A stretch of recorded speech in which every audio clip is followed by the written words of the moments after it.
Hadis selanjutnya, hadis yang diriwayatkan oleh Imam Muslim dari Ibunda Aisyah radhiyallahu taala anha. Beliau mengatakan bahwasanya Rasulullah sallallahu alaihi wasallam amara bikabshin aqrana yata'u fi sawadin. Bahwasanya Rasulullah sallallahu alaihi wasallam memerintahkan untuk didatangkan seekor kambing yang dia berjalan ya di atas hitam, maksudnya bulu-bulu di sekitar kaki kuku itu berwarna hitam. Wa yabruku fi sawadin, dan dia menderum di atas warna hitam, maksudnya perutnya itu ada bulu-bulu berwarna hitam. Liyudhiya bihi, agar untuk dijadikan hewan kurban. Kemudian Rasulullah sallallahu alaihi wasallam bersabda, ishazil mudiyata, tajamkanlah pisau yang dipakai untuk menyembelih. Kemudian diambil oleh Rasulullah sallallahu alaihi wasallam, kemudian kambingnya dibaringkan, kemudian disembelih oleh Rasulullah sallallahu alaihi wasallam sambil mengatakan bismillahi Allahumma taqabbal min Muhammadin wa ali Muhammadin wa min ummati Muhammadin, dengan menyebut nama Allah, ya Allah terimalah dari Muhammad, dari keluarga Muhammad, dan dari umat Muhammad sallallahu alaihi wasallam. Nah, jadi sama seperti hadis sebelumnya, Rasulullah sallallahu alaihi wasallam menyembelih sendiri. Dan sebelum menyembelih, Rasulullah sallallahu alaihi wasallam memerintahkan untuk menajamkan pisau. Maka di antara syarat untuk menyembelih hewan kurban itu harus menggunakan benda yang tajam. Ya, jangan kereweng, jangan ya.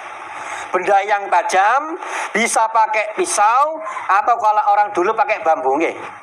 Kalau nggak punya pisau ada bambu ya yang sangat tajam, itu dibuat untuk nyunat. Kalau Swabiya tadi batu dipecah, diambil yang tajam dijadikan untuk alat nyembelih kambing, boleh. Dalam hadis lain disebutkan asalkan bukan gigi dan kuku. Maka alat sembelih yang terbuat dari kuku atau tulang atau gigi hewan tidak boleh. Tapi selain itu boleh, ya. Jadi misalkan pakai logam atau pakai kaca yang tajam, benar-benar tajam, boleh, atau yang selainnya. Nah, kemudian di antara doa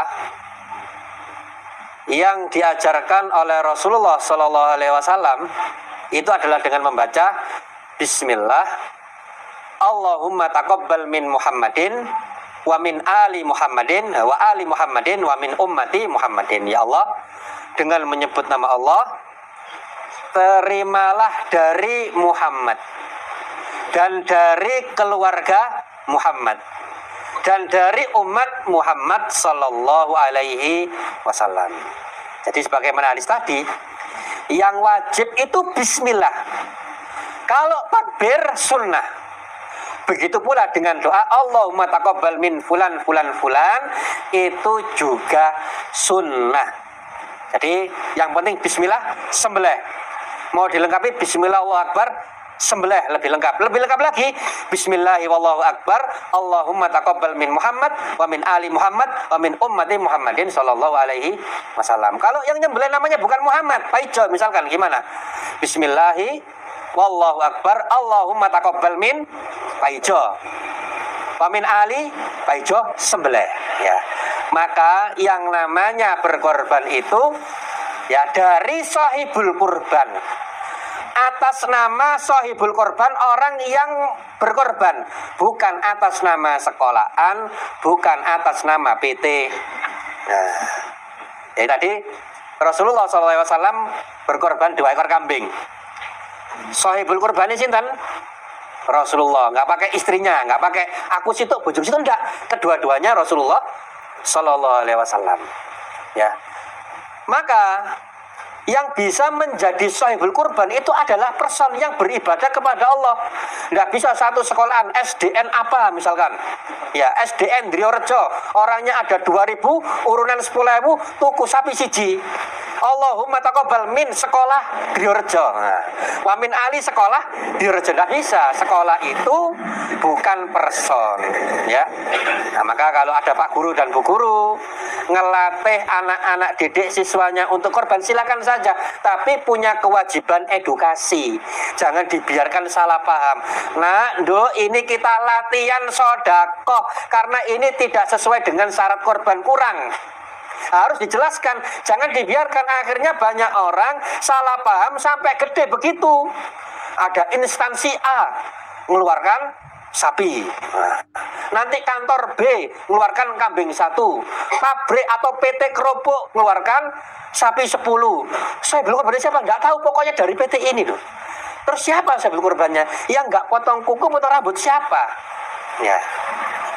Nah, kalau jenengan sebagai panitia menerima korban kayak begini, diterima apa ditolak? Tolak. Hah? Kaeman lah. Sampai 10 loh. Hah? Terus mundi? Nggih, diterima sambil diedukasi, dijelaskan. Ya. Kalau sana masih ngotot, ya sudah Pak, ini kita terima sebagai sembelihan, bukan sebagai hewan kurban, karena tidak sah. Jadi sebagaimana dijelaskan tadi, hewan sembelihan itu aturannya lebih ketat. Hewan sembelihan secara umum itu lebih umum, lebih luas aturannya. Bisa jadi seekor hewan disembelih tidak sah sebagai hewan kurban, tapi masih boleh dimakan asalkan sah sebagai hewan sembelihan. Ya, jadi misalkan tadi ada sahabat namanya Abu Burdah. Beliau itu menyembelih hewan korban sebelum sholat Idul Adha. Ya, tujuannya agar bisa segera disantap oleh Rasulullah Sallallahu Alaihi Wasallam. Tujuannya baik. Tapi kata Rasulullah Sallallahu Alaihi Wasallam, syatuka syatu lahmin, kambingmu adalah sembelihan biasa, tidak bernilai kurban. Berarti sahabat tersebut belum berkorban. Idbah makanaha syatan, gantian, ya, sembelih lagi kambing yang lain, ngelironi dengan kambing yang lain, disuruh mengulangi oleh Rasulullah Sallallahu Alaihi Wasallam. Artinya kambing yang disembelih pertama tidak sah, tapi masih boleh dimakan. Ya, tapi sebagai hewan sembelihan.